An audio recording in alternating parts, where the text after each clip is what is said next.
नमस्ते सदावत्सले मातृभूमि, जय हिंद। दोस्तों तुर्की को सबक सिखाने का वक्त आ चुका है और ऐसे में भारत ने पूरी कोशिशें कर ली है।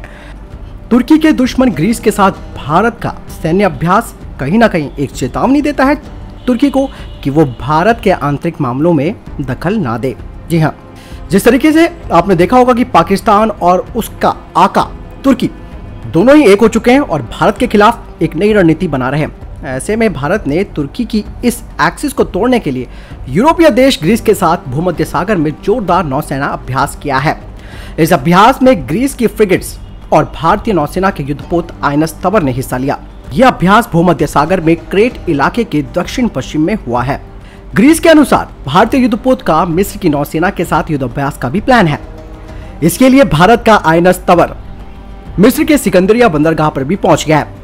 बताया जा रहा है कि ग्रीस के युद्धपोत के साथ भारतीय नौसेना का जंगी जहाज 30 जून से यह अभ्यास कर रहा है। इस अभ्यास का मकसद ग्रीस की सेना का दुनिया के अन्य देशों की नौसेना के साथ प्रशिक्षण बढ़ाना भी है। हालांकि यह मकसद केवल आउटलाइन के तौर पर दिखाया जा रहा है कि ग्रीस की नौसेना का दुनिया की नौसेना के साथ प्रशिक्षण बढ़ाना है, लेकिन असली वजह जो अंदर की है वो ये है कि तुर्की को काउंटर करना है। यही नहीं, भारत और ग्रीस का मजबूत रक्षा संबंध, ऑपरेशनल तैयारियों को पूरा करना है, लड़ाकू क्षमता में सहयोग बढ़ाना भी है। सूत्रों ने कहा कि भारत परमाणु हथियारों से लैस है और भारतीय नौसेना के साथ अभ्यास करके ग्रीस को काफी लाभ मिलेगा।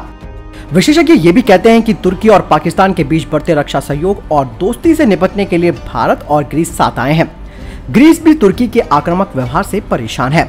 इससे पहले भारत के विदेश मंत्री डॉक्टर एस जयशंकर ने ग्रीस की यात्रा भी की थी और उनके प्रधानमंत्री किरियाकोस मित्सोताकिस के साथ भी मुलाकात की थी।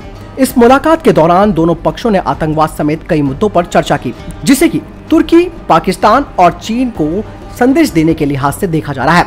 ग्रीस और तुर्की के बीच दुश्मनी काफी बढ़ चुकी है, जबकि भारत के प्रतिद्वंदी चीन और पाकिस्तान तुर्की के साथ अच्छे दोस्त बने हुए हैं। दिलचस्प बात यह है कि ग्रीस के साथ विवाद में उलझे तुर्की में युद्धाभ्यास के दौरान पाकिस्तान ने राफेल विमानों के साथ एक्सरसाइज की थी, जो कि भारत के लिए चिंताजनक माना जा रहा था, लेकिन ऐसा नहीं है, जिसके पीछे का कारण मैंने आपको डिफेंस अपडेट में भी बताया था। लेकिन सबसे खास बात यह है कि तुर्की और ग्रीस का जो विवाद चल रहा है वो है भूमध्य सागर। तुर्की जो एक्सक्लूसिव इकोनॉमिक जोन है यानी कि EEZ पर दावा ठोकता है, जिसे ग्रीस संयुक्त राष्ट्र कानून के मुताबिक अपना बताता है। इस विवाद में साइप्रस और लीबिया भी शामिल है, क्योंकि उनके एक्सक्लूसिव इकोनॉमिक जोन भी विवादों में घिरे हैं और इस विवाद में पाकिस्तान ने तुर्की का समर्थन दिया है। लेकिन यहाँ पर सबसे महत्वपूर्ण बात यह है कि साइप्रस के साथ भी भारत को नौसेना अभ्यास करना पड़ेगा, और क्योंकि ये जो लड़ाई है वो समुद्री लड़ाई होगी, और ऐसे में अगर युद्ध प्रशिक्षण में तीनों देश यानी कि भारत, ग्रीस और साइप्रस साथ में काम करते हैं या साथ में एक्सरसाइज करते हैं तो ये बहुत तगड़ी चुनौती होगी पाकिस्तान के लिए भी एज वेल एज तुर्की के लिए भी।